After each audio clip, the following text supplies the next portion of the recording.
Ya, saudara, sejak dilakukan razia tilang di tempat, ratusan kendaraan dari berbagai jenis terjaring operasi razia oleh Satuan Lalu Lintas Polres Aceh Jaya. Razia yang dilakukan oleh petugas untuk memastikan kelengkapan saat berkendara di jalan raya.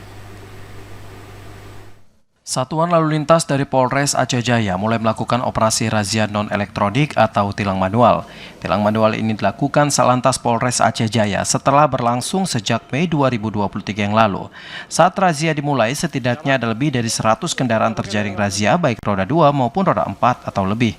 Para pengendara yang berhasil ditilang memiliki sejumlah pelanggaran saat berada di jalan raya seperti tidak memakai helm, berkendara, anak di bawah umur, dan berbagai pelanggaran lainnya.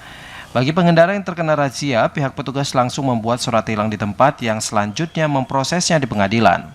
Kasat Lantas Polres Aceh Jaya, Ibtu Asy'ari menyampaikan, razia yang dilakukan oleh Satuan Lalu Lintas saat ini dinamai dengan hunting system atau upaya petugas untuk melakukan penindakan langsung terhadap pengguna jalan yang kasat mata melakukan pelanggaran.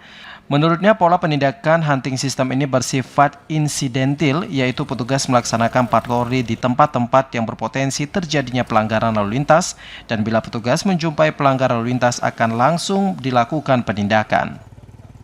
Ya, sejak berlakunya tilang di tempat, ya selama lebih kurang kita sudah 2 minggu, lebih kurang tilangnya udah sekitar 136 cek.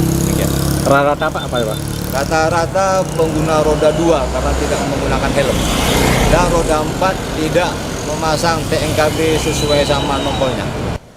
Satlantas Polres Aceh Jaya mengimbau kepada pengendara untuk mentaati semua peraturan lalu lintas. Selain itu, dengan seringnya dilakukan razia bisa meningkatkan kesadaran masyarakat dalam berlalu lintas sehingga nantinya akan menurunkan angka kecelakaan lalu lintas di Aceh Jaya. Dari Aceh Jaya, Musliadi TVRI melaporkan.